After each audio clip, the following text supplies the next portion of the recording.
podcast. Hello. Before we get going, I'd like to ask all of you to like, follow, share, subscribe, rate, and review the show. Head over to risetoliberty.com where you can find everything related to the show, including voice messages. You can head over to the website and leave a voice message to have it played live on this show. You can head over to risetoliberty.store for all the kick-ass merch we have. Finally, don't forget to go to tomfor52.com. Thomas Queter is running for New York Senator and could use your help. So head over to tomfor52.com and leave a donation. greasyporcupines.org for all your auto repair needs in Arizona. Open Monday through Saturday, 24 hours a day. Call 602-845-1005. Now today, I have a very special guest, new friend. Is a economist, political theorist, and a bird. I am not either. I guess you could say that. So, welcome.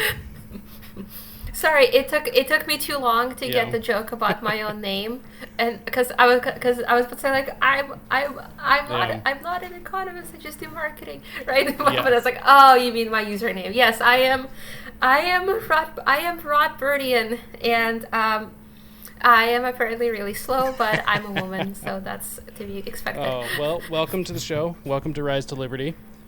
So, It's a pleasure to have you on. So, yeah, of course, Sure, anytime. Thank you for having me here. So I guess let's just dive right into it.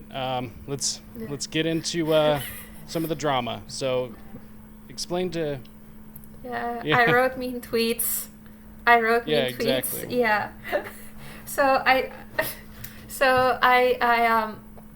I have recently been expelled from the LP of Massachusetts, and actually Carrie and Harlow's had pointed out I managed to get expelled before Bill Weld.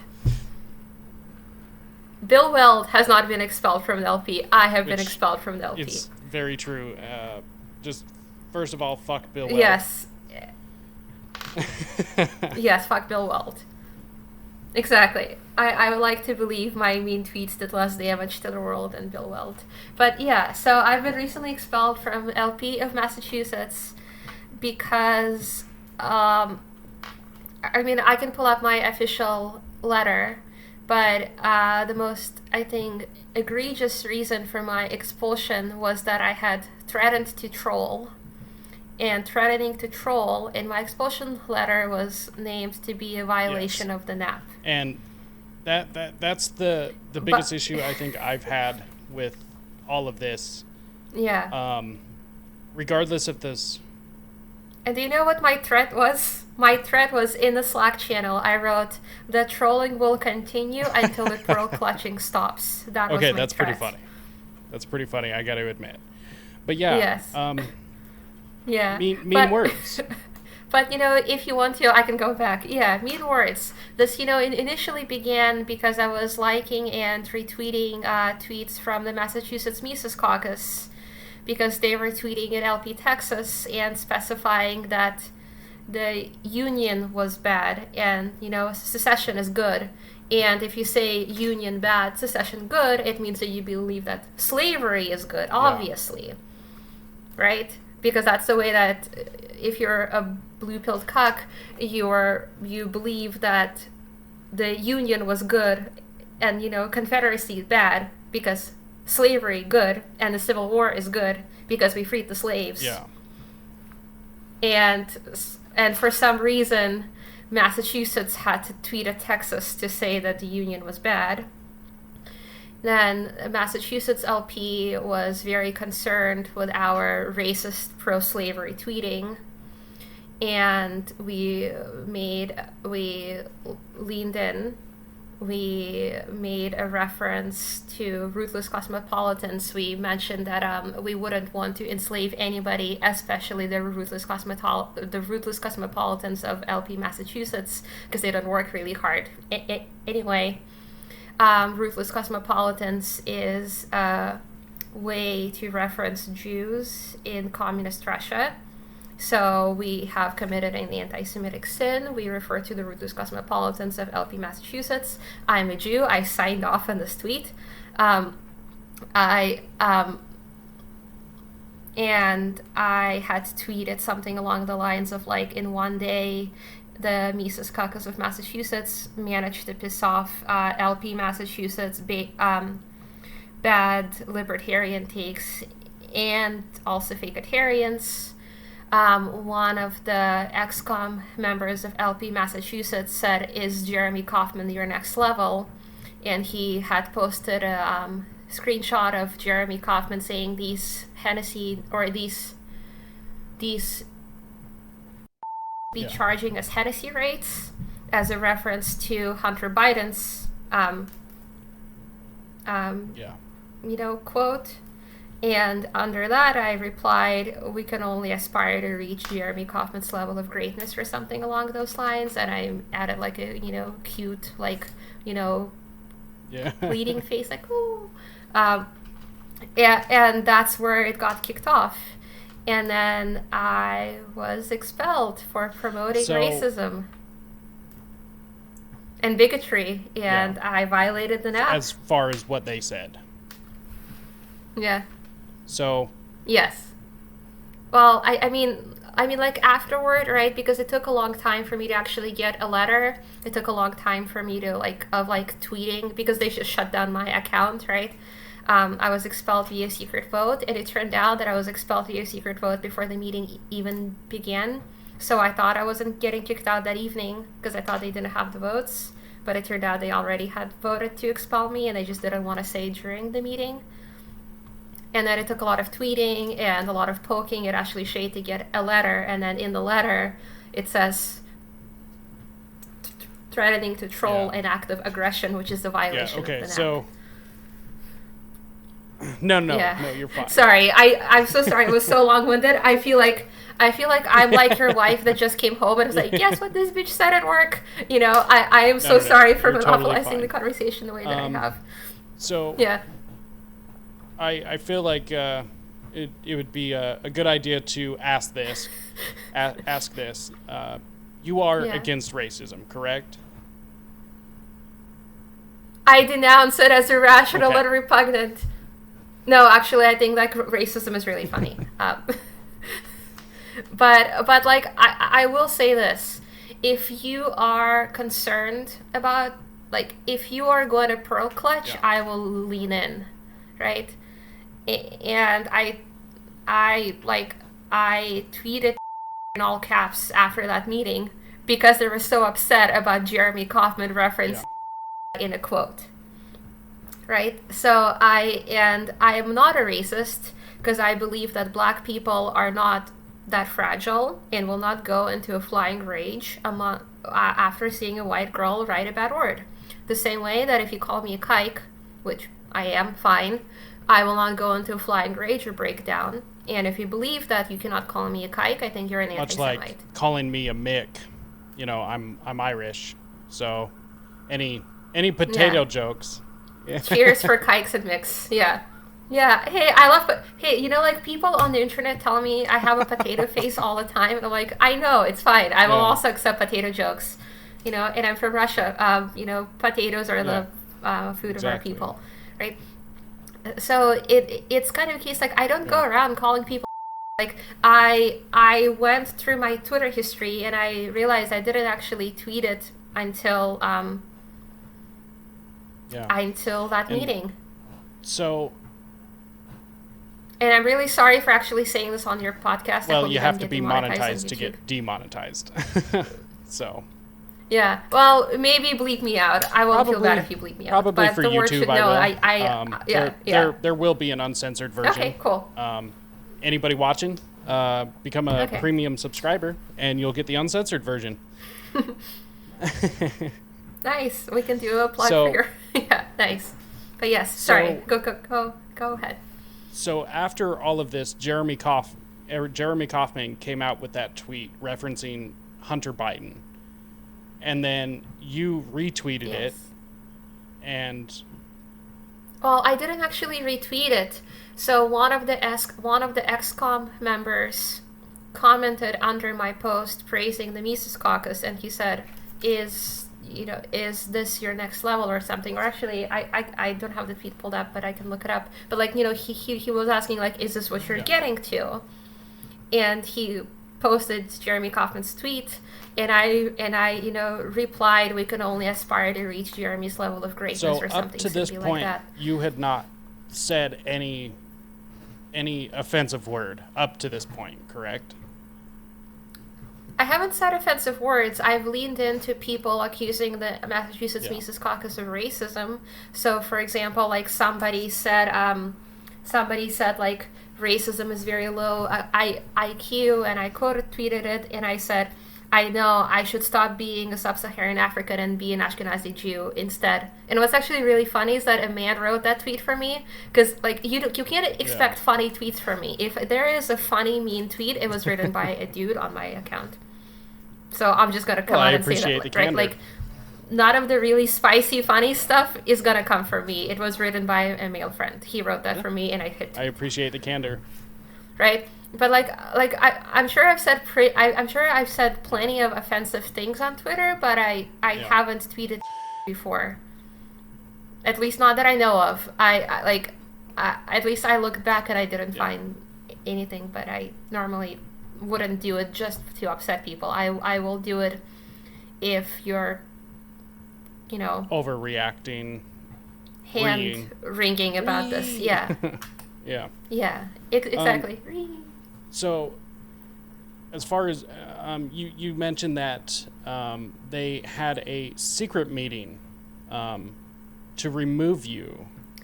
So it wasn't even a secret meeting. It was just a secret ballot, because the bylaws of our of LPMA are that anybody can be removed at any time via a secret vote, and you need 2/3 of the executive committee to do it. Apparently, I just say apparently, I don't know all of the information because we're a disorganized shit show. But one guy was railroaded into voting yes, and then he quit. And I think an assumption is that after he quit, he thought his vote wouldn't count anymore. So between the vote and the meeting, he had to quit the executive committee. One lady claimed she voted no, but she was holding a crying baby and apparently voted yes. And then one person voted no, and then the rest of them voted yes. And one of them doesn't even live in Massachusetts anymore. He lives in New Hampshire, and we're just gonna pretend like that's fine. So we're a very disorganized mess. But I was under the full impression that the vote hadn't taken place. I thought it could only take place like during a meeting, and then after. So I thought I was in the clear, but that I could be out any second. Or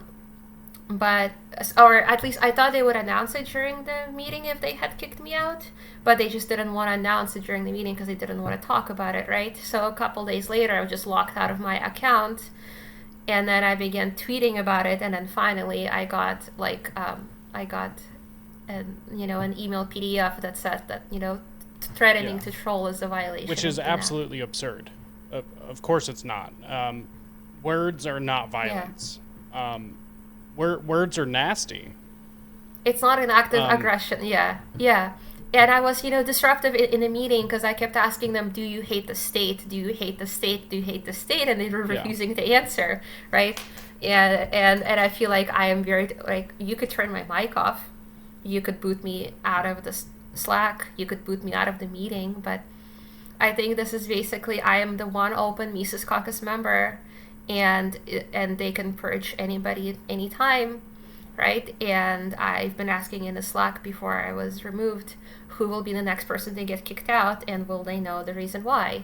Because if you're sensing a hostile presence in your group, and when you hear the Mises Caucus are racist baddies, you can kick out whoever you think is a racist baddie, or basically whoever you don't like, right? So anything that is, disruptive is opinions you don't like.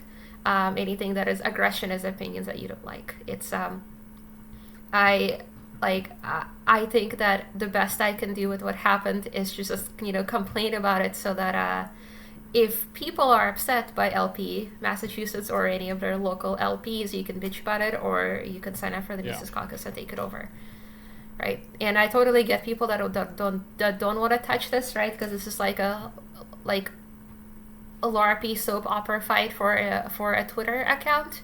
But if you think it's important enough, then this is my call for you to do something. Well, and this is exactly why I wanted to have you on, because this, as Karen Ann pointed out in her recent episode regarding this on her channel, Pink Flame of Liberty, that this is actually a really big deal as far as redefining what the non-aggression principle is and how it's applied.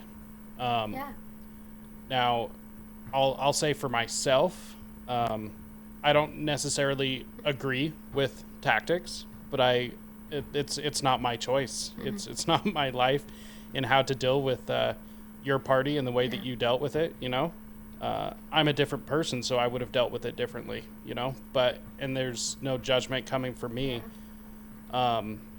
It's not my call. You know. Yeah. It's fine. Right, and I didn't approach it in the best way either, because I feel like my impulse is to be like, there's an angry bear, I will poke it with a stick, right? What I could have done is just like explain myself like I'm explaining myself to you right now, but instead I just got to be really defensive and bitchy, which is not a good approach, true. You know. But at the end of the day, it's still. I mean, I've got it pulled up, the reasons for removal. And the act of aggression, which is a violation of the non-aggression principle, it doesn't make sense to me. How is it offensive? Yeah, sure. I'm sure somebody's gonna get pissed at me for kind of writing it off as just like, yeah, no big deal, whatever. I mean, it's a big deal, but it's offensive words. Like, let's be honest. Let's be adults about this. It's offensive words. Look, if I said that in a bar and a black girl wanted to slap me over it, she would be justified at slapping me over using that word at a bar. But it's still not a violation of the non-aggression principle. They're words. And as far as as an adult, I feel that we are responsible for our own words. And then somebody else is responsible for their reactions to it. So no matter if somebody says something, no matter how hurtful or mean or nice even, like, you can say whatever you want to me, and that's your responsibility. But my reaction to that is my responsibility, not yours. So, and I'm not going to put my responsibility of my reaction on you, as if like your words is taking a piece of crowbar to my kneecaps, like it's not the same thing. And I gotta say, you being a new friend, I definitely like you. And I know these other people involved, and I like them, and I'm, this isn't my place as far as I'm not taking sides, But I think this is a really important discussion to have. And I was talking this through earlier, and I think the question really comes down to is somebody a racist just because they use a particular word? And I think that's really the question that people need to ask themselves. I personally don't believe that it's so. I am a free speech absolutist. And besides calling for direct violence of somebody, which is already illegal, which is a crime, besides that, say whatever the hell you want. Yeah. Well, I mean, look, they could have said they are expelling me because I've been going to protests holding a sign saying tyrants have addresses, right? I've been at multiple protests now with a sign saying tyrants have addresses. I wish I had the sign in my apartment so that I could show you, right? I am explicitly calling for violence. When I write on my sign, tyrants have addresses, I am explicitly calling for violence. That could have been a more reasonable approach, saying the LP is against calls for violence, even though But I feel like even a more important question is, do mean words make you a racist?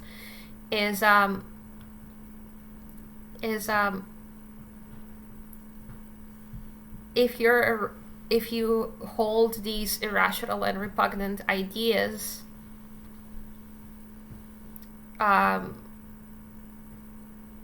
or if you hold ideas deemed to be irrational and repugnant by some people, should that be treated as a violation of the NAP, or right? So let's say I am a racist and a sexist and a transphobe. In holding these ideas, am I aggressing on somebody? Right? And I would say no. I feel like really weird having this conversation, because I'm like, well, no shit, Sherlock. But like, I mean, even if you think about the actually, let me pull it up for a second. The bylaws for my Greater Boston affiliate. So that's a sub-affiliate of the Massachusetts LP.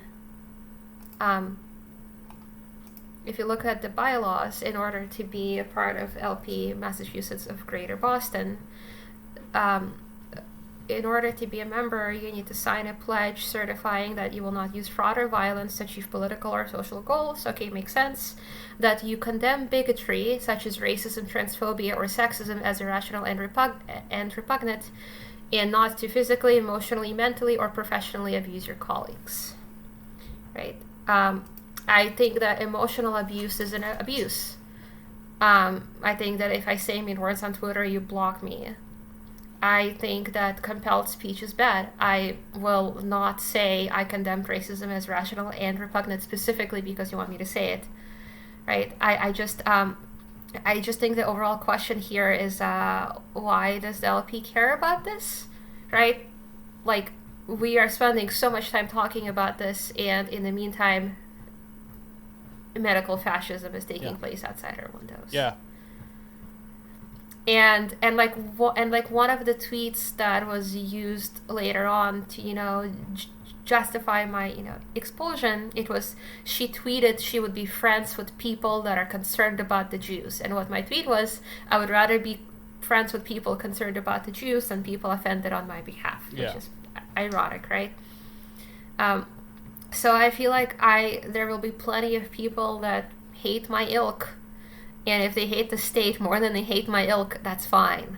The people that are upset about the anti-Semitism of the phrase ruthless cosmopolitans, like, those are the people that will send me to the gulag.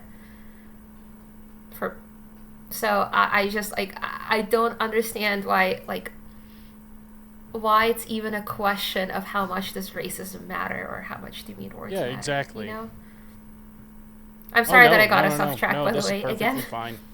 So it's completely relevant, and I do agree with you. Mm-hmm. There are more pressing matters.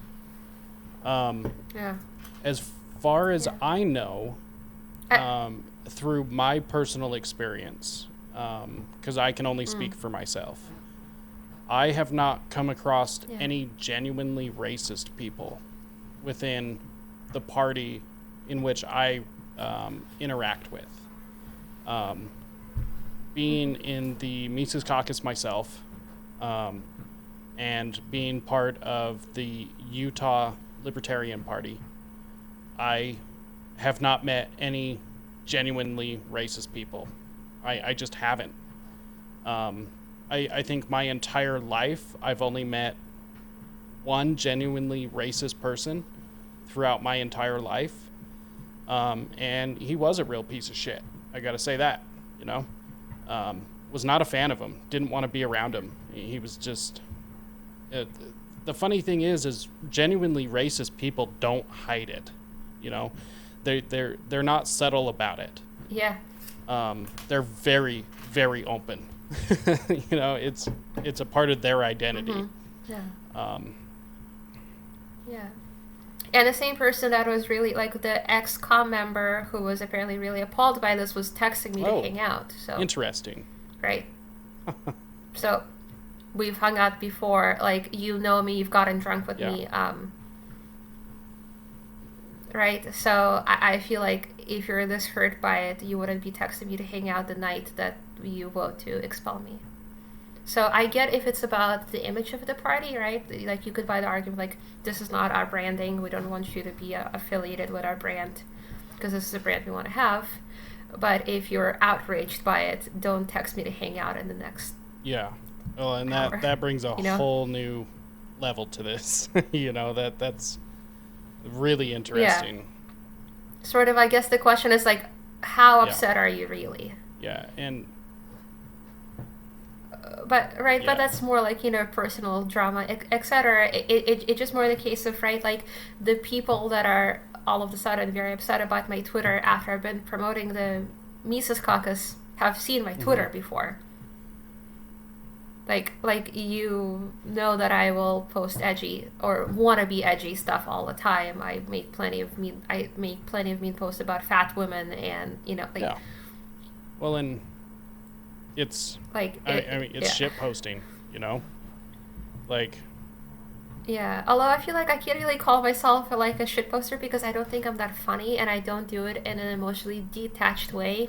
It's more of like I try to like lean into things. I feel like I would be giving myself too much credit if I called myself a shitposter, and then every like funny/mean thing is usually written by a man in my life because I'm not as funny. Yeah. Well, I mean, it's once again, it's just tweets. It's words and it's jokes. It's tweets. It's words. It doesn't mean that people can't be offended about it, but I don't know. It kind of seems like if this was all about branding, there could have been a better way to handle it. They could have come and talked to you personally, or there could have just been so many other ways to handle it. From the outside looking in, if I was looking to be involved in the Libertarian Party, this wouldn't want to make me get involved. And I wasn't involved for many years because of things like this. I was an outsider looking in. I was a libertarian, just not involved in the party. And I would see a lot of this infighting. And it really drove me away from the party for many years because of it.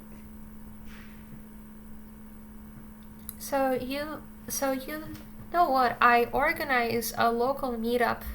It's called Boston Liberty Hangout, and it's not specifically libertarian, but I ask that, do you identify as like libertarian, voluntarist, anarcho-capitalist, anarchist, broadly like liberty-minded, etc., right?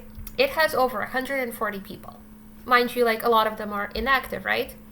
But there are 140 people that I know, and most of them are not in the LP, even though they identify as a libertarian and want to hang out with other libertarians in the area.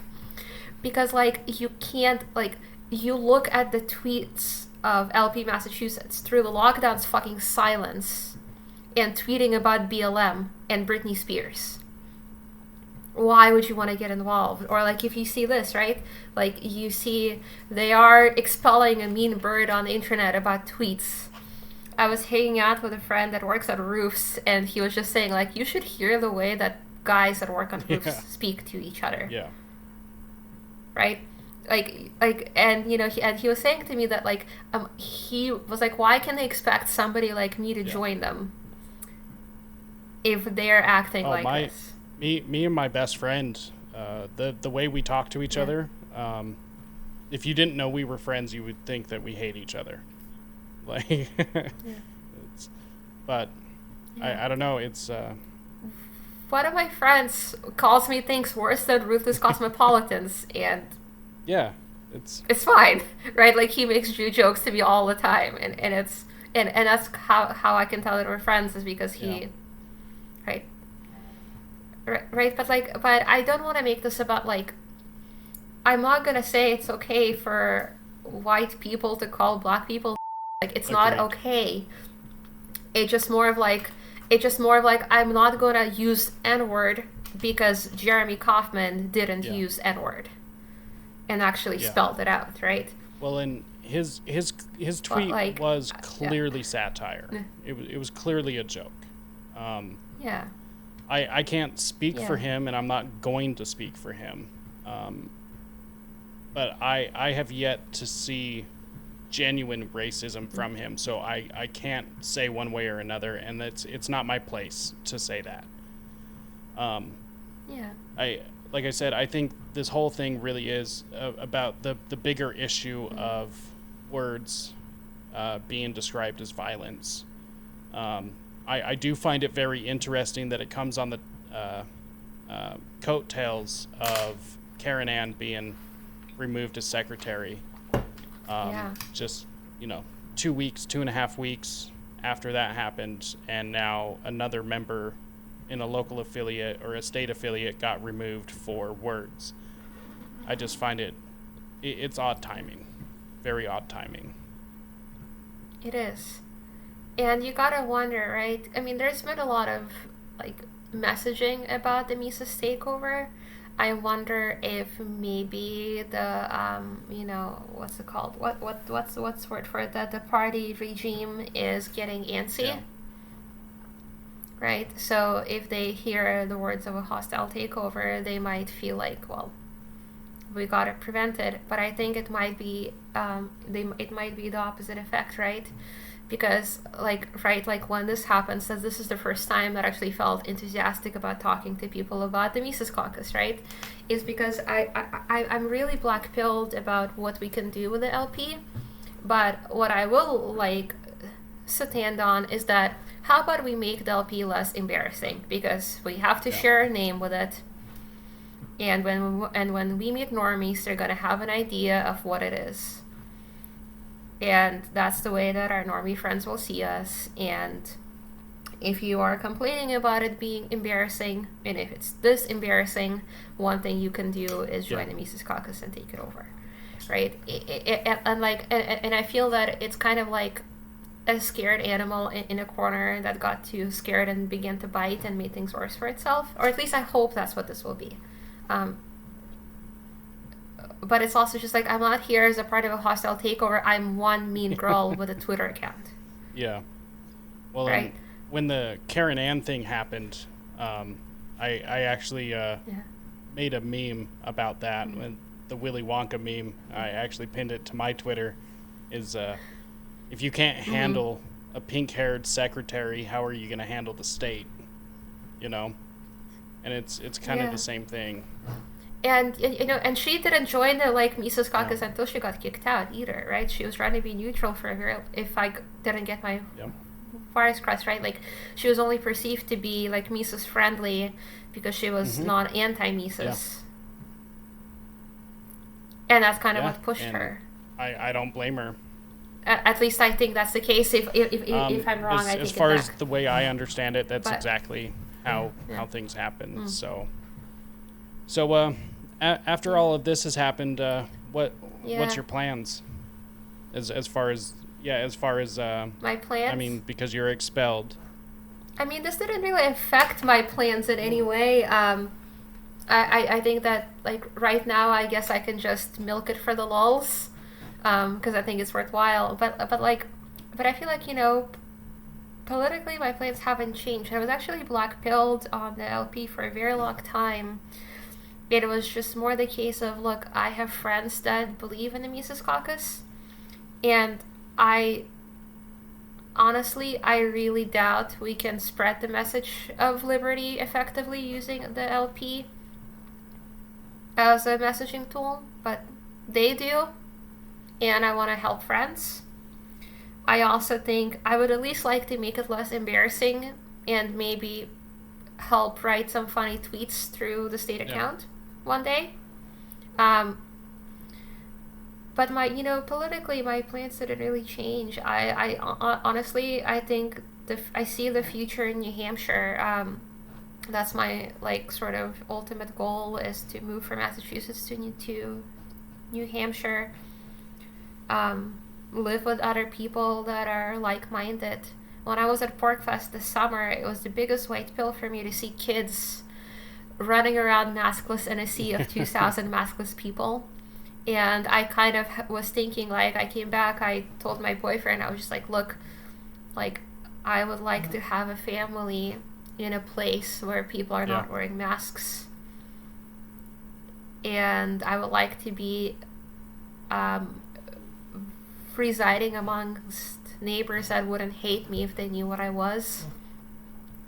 And I think like leaving physically and being around like-minded people and trying to like do homeschooling pods and trying to change your local ordinances through enough like bodies in one place, even if it's the Republicans or the Democrats or they'll be it doesn't matter, right?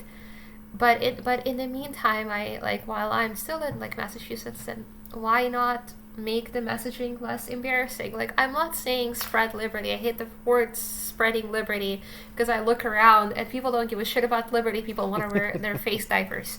But I just feel like, why not try? Like, I know this is not a good sell on the Mises Caucus, but this is my kind of very reluctant black-pilled approach. Is that we're probably fucked, but why not make our local affiliates or our state accounts or our LP national account tweet more about lockdowns and medical tyranny than racism and BLM and Britney Spears? No offense to Britney Spears. Yeah, exactly. I'm kind of with you. Right, we are fucked. We might go down with better exactly. tweets. That's kind of how I feel. The collapse of Rome all over, but at least this time we do have memes. Yeah. So Yeah. So I hope that answers your question. Like I know this is a really depressing take. I think it's a more realistic and also take, honestly. I don't know. I go back and forth. I see a lot of stuff that makes me very black-pilled. A lot of it just kills hope. It's just like some shit is so far gone. I mean, just look at Australia, and people are praising this. I saw a clip earlier of it was a crowd at a concert, and these people were praising the jab. They were just like, whoever was up on stage was like, who's got, the Moderna and Pfizer, and everyone was like, yeah, and it was like thousands of people.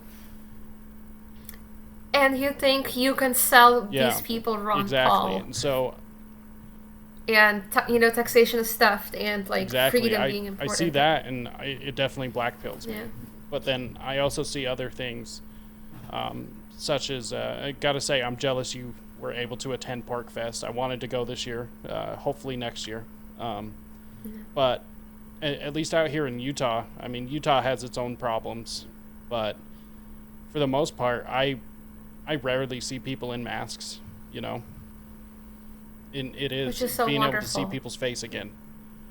Being able to see them smile or scowl or anything, just being able to see their human expression, it's just so nice. You still see some, and that's fine.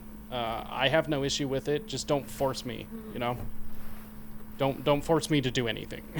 Just leave me alone. So there's I definitely go back and forth. I guess I'm more gray-pilled than anything. I try to look at these pictures out of Australia or these videos, and then I try to balance that out with pictures of cute puppies and kitties and stuff. So I'm not so black-pilled, but I agree. It's and I think we should differentiate black-pilled on the LP versus black-pilled about the political future, because I think those are different things. I think that I am white-pilled enough that I would still want to have children to bring into this world. I'm white-pilled enough where I can talk to my boyfriend like, hey, New Hampshire, what is this? I am white-pilled enough that I am not giving up, and I don't right? Because I feel like if I want to bring children into this world, it means that I think it's a world worth living in. I'm more black-pilled than the LP in terms of spreading the message of liberty. Like, maybe the best we can do is just get the fuck out and be with fellow heathens. Agreed. And right, But I don't want to be one of those LP bashers, because it's a tool, it's in place, it can be used. Some people might argue that it's like, the opportunity costs are too high and you're better off using different messaging tools, and that you should be like doing like a different message through a different tool, which also makes sense, right? I'm not saying that's the best way. I think it's really different too if you're like in a red state like Utah. It's entirely different from being in a blue state like Massachusetts, because like a lot of people say, oh well, why don't you just do stuff through the GOP? And I'm like I'm in Massachusetts. What GOP? like what GOP, right? Like if I lived in New Hampshire, it would be a totally different question. If I lived in Utah, it would be a totally different question, right? It's just more of like, well, while I'm here, I can sit and complain, or I can try to do something. If doing something is tweeting, that's fine, or like trying to tweet. And I'm definitely kind of pilled in the Libertarian Party as well, or black pilled in the Libertarian Party as well, at least as a whole. I'm almost to the point where I fully support dissolving LP National, beyond having like a PO box and like maybe an email tree, just so we can keep ballot access. But I mean, we are not a centralized ilk, and we shouldn't try to be a centralized ilk. We're never going to get a libertarian president. I don't ever see it happening. No. Even years from now, I don't ever see it happening. So most LP National, I think it's completely pointless, and we need to redirect these resources back to the states and back to the county affiliates. So, I mean, I still think that there's a place for the LP, but I don't think it's the most important. Reconnecting with your communities, diversifying your financial portfolio, having crypto, silver and gold bullion, just having pretty much anything you can to get out of the state, a lot of agorism, buying food, at least what anyone can from local farmers, vegetable and animal farmers, just reconnecting your communities and trying to grow self-sufficiency, I think is like the best option at this point. Yeah, definitely. And right, I feel like it's kind of like whatever people talk about these options, it's like they're talking past each other. Like you can do all of these things and you can still tweet, right? And like I feel like my internet circle has gotten so small that I don't really know people who genuinely believe the LP can get us out of this. Like everybody that is like that I talk to would say what you said.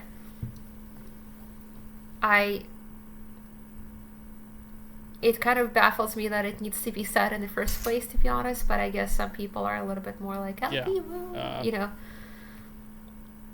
it's more like it's a tool. It's there right now. It's doing us a negative. Some people believe it's worth it to stop it from being a negative representation. Although, like some people, like my friend, he used to go by crowded founded government.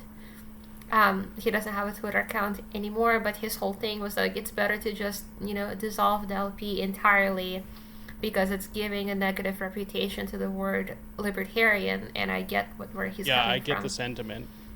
So some people might say you shouldn't, So like some people say that even if the LP is embarrassing, what you should do is stop calling yourself a libertarian and just use a different name and preach the same ideas. And I would say this, by the way, I think that by posting these around Boston, me and my friends have done more than we could ever do through the LP. Do you know where this leads?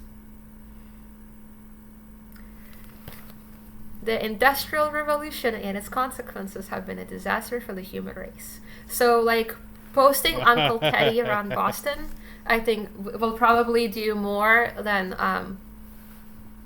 any LP, any like LP tweets. Interesting. I was actually just talking to Ryan Dawson earlier today, and he was mentioning that pushing the manifesto around, and.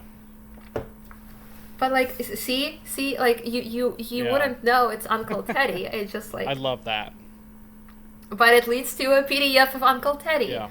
And right. Yeah, that's. I mean, of course, I disagree with his drastic options that he took. Obviously, blowing people up, I don't think is very effective. However, I read through his manifesto when I was a little bit younger, and I can't disagree with too much of it. Of course, I don't agree 100%. I don't agree with 100% of anybody, including myself. I second guess myself all the time, but he called a lot of things. He really put it out there, and I mean the guy has like an IQ of 160 or like 150 or something. It's just ungodly high. Way smarter than I'll ever be. So, yeah, I love those stickers. That's awesome. Yeah, I cannot take the credit for them. It was once again men that are smarter and funnier than me have printed them out, but I can show them on the internet, right? But yeah. And also, I feel like I cannot praise Uncle Teddy too much, right? Because I feel like I'm on Twitter all day. We have spent 46 minutes talking about primarily tweets. Yeah, it's right. If we really listen to Uncle Teddy, we would get the fuck off the internet. But we're here because we're autistic and we're lonely, and yeah, it's true. That's crazy. I love that sticker idea, though. That's actually what I did for my podcast as well. I created a QR code sticker, and just kind of passed it around and everything. So that's a really good idea about the manifesto, though. That's really funny. So. Yeah. Right, and it doesn't need to be radicalizing anybody to be in the Libertarian Party or identify themselves as a Libertarian. It could just be like anti-state or anti-current order. I think that, like Aaron from Timeline Earth, I think if I had to, categorize myself as anything, I would say that I am Aaron-pilled. That if people radicalized in whichever way they are going to be radicalized based on their current positions, that's fine.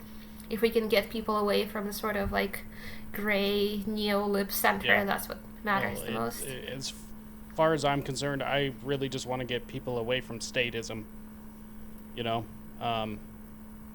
People can be whatever they want to be. I don't care. It's not my life.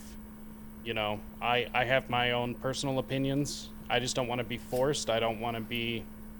I don't want to have violence forced against me. I don't want to be stolen from, and I don't want to be the victim of fraud. It's really simple as that. And other than that, I don't really care how anybody lives their lives. It's none of my business. So I had actually wanted to ask you, since I live in a really blue place. What is it like for you being, a part of the Mises Caucus, a part of the LP in a really red place? So it's pretty interesting. There's a lot of Republicans, a lot of Republican statists. Directly in my one county, in Weber County, last I was told there was 938 or 36 registered libertarians as of a couple years ago. Wow.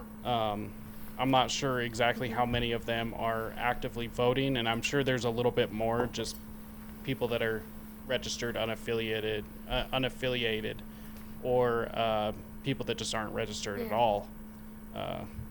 Especially here in Utah, there's a lot of people, out in the backwoods that don't want any connection with the city at all. I think those are the true libertarians. I mean it. Like the people that don't give a shit and have yeeted themselves out of society are the true libertarians. It just depends on where you go in the state. Closer to Salt Lake City, Salt Lake County is the only blue county in the entire state.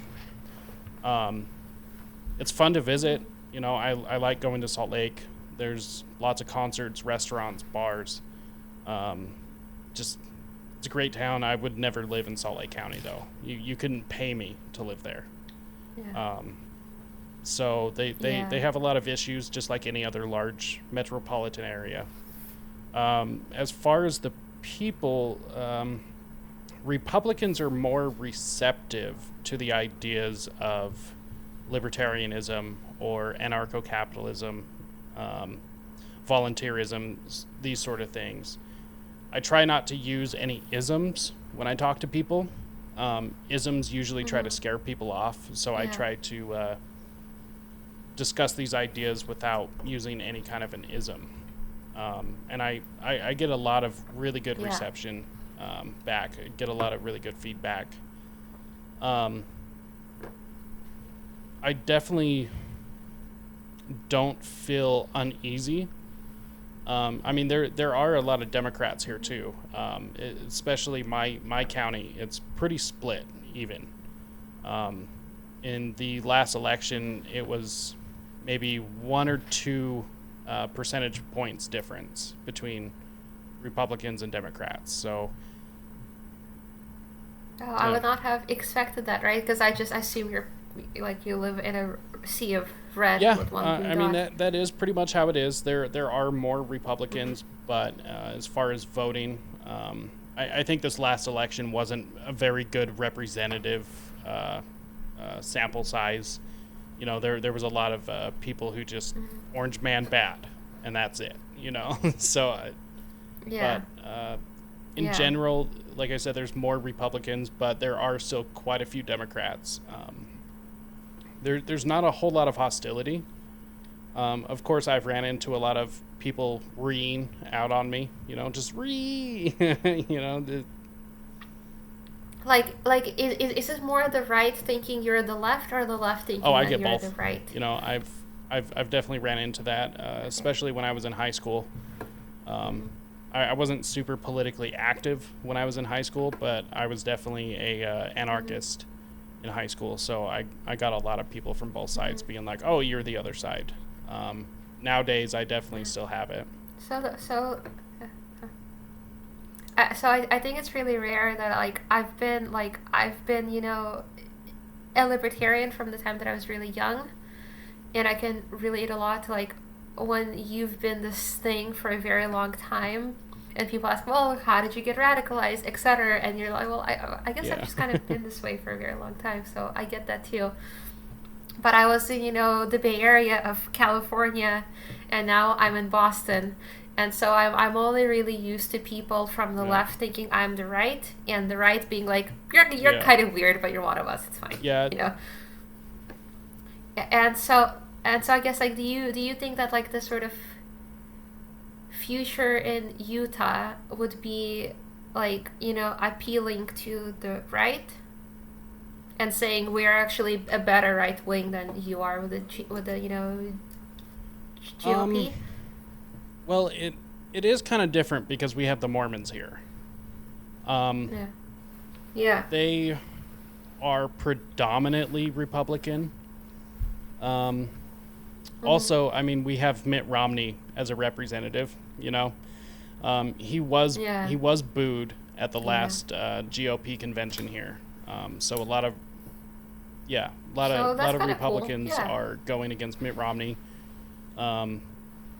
Obviously, I don't have a big issue with the Mormons as a whole.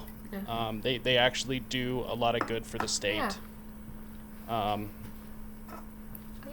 also look, like these are the type of people that will be like, well, my moral code isn't dictated by Papa government. My moral code is dictated by this, right? And I say this as an atheist, but I love religious people that will say my moral code does not come from my government. Like, you know, like there's no king but Christ, similar sentiments, right? So I actually feel like that's partially why I ask you, is because like that ilk seems to be the type that would say, well, actually my morals are not driven by the government, and it's not the president, it's not the state, it's this higher power that I really believe in, and there are people that organize their own communities and do shit for each other without any government interference or organization. No. You're Sorry. good. Here's this atheist Jew praising Mormons. So Yes, I'm not Mormons, religious either. I wouldn't say I'm atheist. I don't know. I go back and forth. I would say I'm more agnostic than anything. If I don't necessarily believe, but then again, if a burning bush, called out to me and said, I am God, I would double check to make sure I hadn't taken any acid. And then if I was sober, then I would be like, okay, maybe this is real, Yeah. Yeah. And so I do want to say, when I call myself an atheist, what I really mean is that I'm an agnostic atheist, meaning I haven't had evidence to believe there is a God. But I don't know for sure there is no God, right? So it's just more of like my baseline is because I don't know for sure. I'm not gonna claim I believe there is. Yeah, sorry. Go ahead. Do you think that you could talk to the Mormons of your state and convince them to be like, who's your king? Oh yeah. The government I mean, of course, I think when it comes to Republicans, there really are two different kinds. Republicans that are more liberty-minded.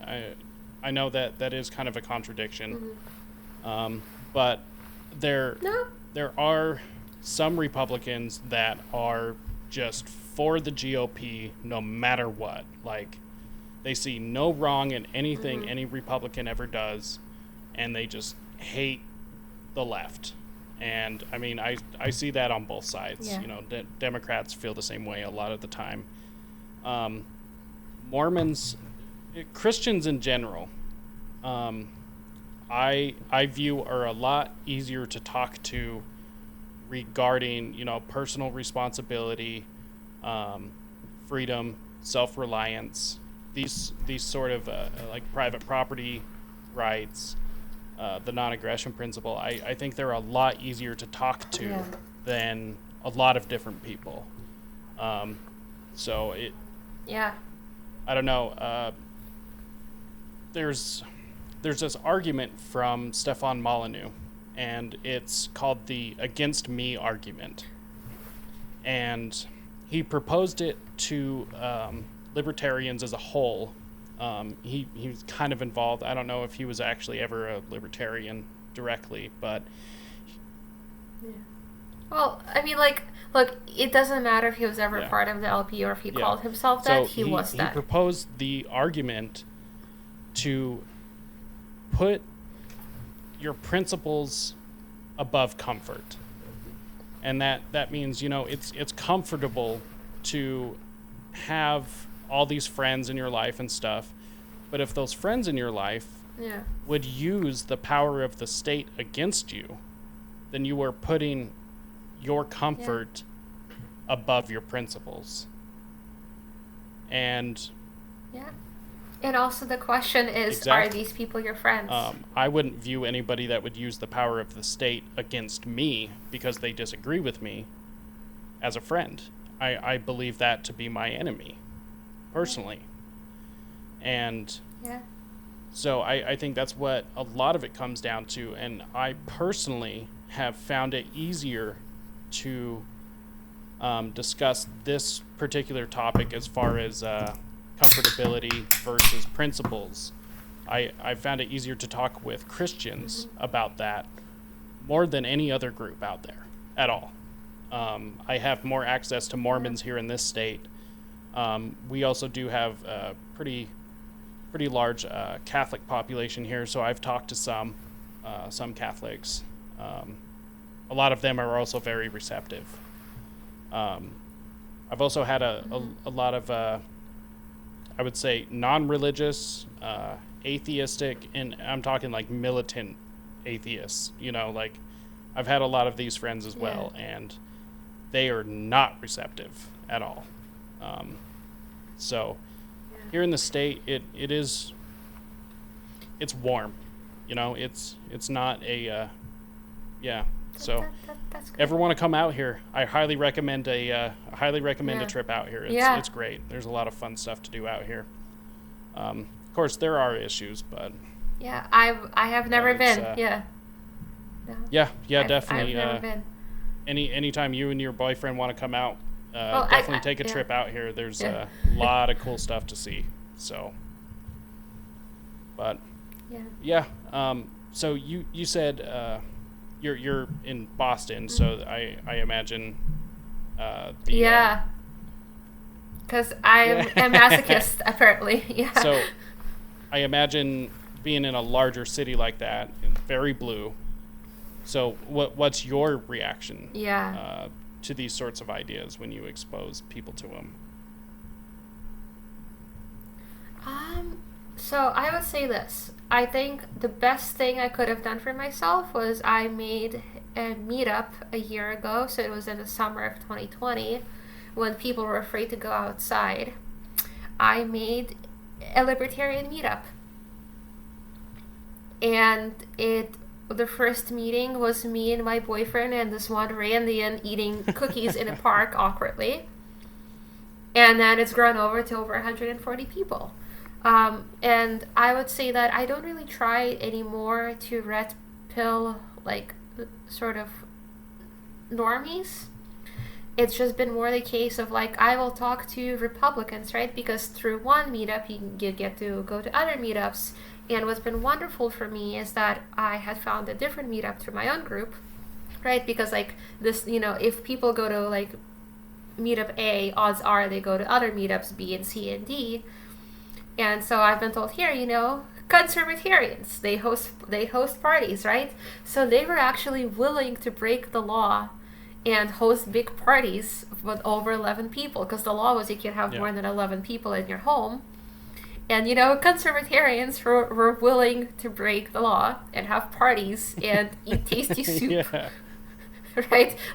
Like they had posted a sign with Trump saying "orange soup good" because it was orange soup, right? And so I found like I've pretty much have given up talking to the left because the left doesn't want to hang out with me because I'm dangerous, because I'm not vaccinated and I'm not wearing a mask, and right. Like the left is just gone to me because the left is afraid to show up in person. But the right, I found that like, look, we might never agree on government versus no government. But for example, like I have a really good friend who is not a libertarian. He is, conservatarian, right? So like he doesn't believe that anarchy can work. But at the same time, he insisted on teaching me and my boyfriend how to shoot.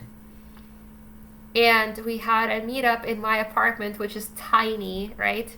But we crammed 10 people, 3 of which like sat in my bed right behind me. And he is a certified NRA instructor. He brought all of his guns here. Well, not all of his guns. He brought a bunch of his different gun types. He brought a bucket of sand because technically you can't point at something you're not willing to shoot at, even if you're using blanks.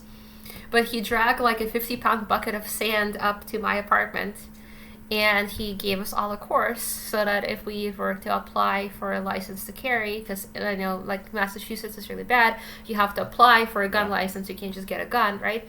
But like he was willing to teach a group of libertarians how to use guns and give us an NRA certificate so we could apply to get a gun license and buy a gun, right? And it's like, and I found like I don't really care if you think that a state should exist or not, because the sort of division is so wide here. There are people that will go to a house party with you and eat soup with you. And then there are people that are going to be afraid to meet up with you because you're unsafe. Yeah. Right? And it's been kind of like amazing for me to go to like protests, right? And LP Massachusetts has refused to promote the protests that I go to because they're too Trumpy. And to like yell outside along with people that would think I'm batshit if I told them what I believe, really. But we're against mask mandates. We're against this craziness, and that's what counts, right? And I think it's kind of beautiful, like, I feel like here, it's like, I might disagree with the right on a lot of things, but the pressing issue is that there are toddlers muzzled in daycare centers. Like, the pressing issues are that, like, you might not be able to see your loved ones die. And we can disagree on the state, but, like, right, like, and, like, the people that I've gotten to know better know what I believe, and they don't think I'm crazy or immoral. Actually, it's been really nice for me to tell them that not all, like, libertarians are pro-abortion, because their belief was that, like, well, I can't be a libertarian because you guys are pro-abortion. And I'm like, most libertarians I know are anti-abortion, right? So just to be that one person in their life to be like, hey, I'm a libertarian and I don't think the government should exist, but otherwise I'm pretty sane, and right, and you can talk to me about stuff. And yeah, so I just found, like, I have loved getting to know the right wing of my community, and they've never made me feel like I don't belong. Like, they've been like, that's really weird, or I don't think that's possible, but it's been like, do you want to eat soup with us? Do you want to learn how to shoot a gun? Do you know, like, and then just the left seems like, what's the point? The left is double masking or refusing to see you in person. Yeah.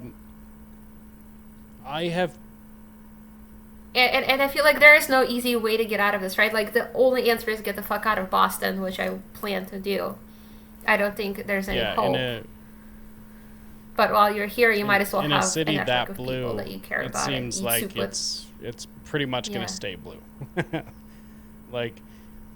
Yeah, no, like there is no point. It's like, I feel like the only reason to message out here is to find, community, and while you're here, have a network of people. Yeah. And I'm really glad to have found a network of people to play Dungeons and Dragons with, and eat soup with, and shoot guns with, and Yeah, it's But overall, it's hopeless. It's only like, can you find your ilk or not? No. Sorry, no, I keep good. cutting you off. It's interesting because I've ran into a few Republican types that still buy into mainstream narrative. So they're Republican in name only. They're not of as you put it, the conservatarians, which I like that term. That's really cool. I never thought of that before. So... Yeah, they basically have, like, a big group, and on one end is me and my boyfriend, who will say we don't believe in the government, and then the other end you have, like, this really nice lady that, like, is more Q-leaning than I initially thought she was, right? But it's, like, a really wide... It's more of, like, are you anti-interventionist? Yes or no? And are you anti-welfare state? Yes or no? And that's what a conservatarian pretty much is. And then if you are willing to meet up in person, you're fine. Sorry, but I didn't mean to cut you off again. Sorry. Out of the two, and of course, political ideology is definitely more of a spectrum. Out of the two, just left and right, I have definitely been treated worse by the left than any other side. That doesn't mean that everyone on the left will treat you bad. Of course not. That you can't paint a broad brush. Yeah. You can't be absolute. No. I do have plenty of friends on the left, and a lot of people that I'm friends with that are on the left hate the left, like the far left, almost as much as anyone else does. Especially because they're giving them a bad name. But if you're any right of COVID camps of this point, then you're a Nazi or a Russian bot. So it's well, I am Russian and a Nazi. Oh geez, it's just so wild. It doesn't make sense to me. Yeah. But on that, I think we're gonna wrap up here. So yeah. Awesome. Well, thank you so much for having me on, and I'm so sorry that I feel like I've over ranted about things I did not plan to over rant about, but at the same time, it's been so nice to talk to you, and I feel like I just talked to a friend Yeah, and of it's gonna course. get recorded. No, So this is exactly what yeah, I try to aim for my shows. Really, just conversations with friends, and I definitely consider you a friend.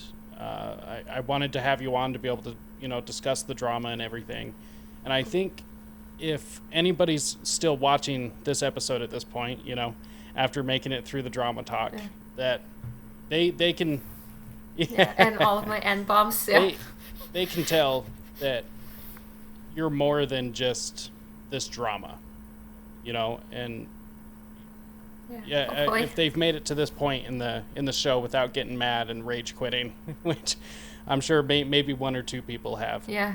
but that's really what I wanted.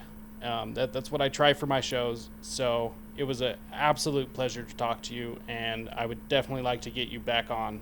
So, Awesome. And you too. of Yeah, course. sure. Thank you so much, Jacob. Just a reminder to anyone Yeah. listening, head over to risetoliberty.com and risetoliberty.store for all the kick-ass merch, and you'll be able to find this episode several different places. Don't forget to go over to my Telegram channel and subscribe to that, where you can find everything that I can't post anywhere else because of corporate and government censorship. So once again, thank you so much for coming on, and we will have you on again. Thank you.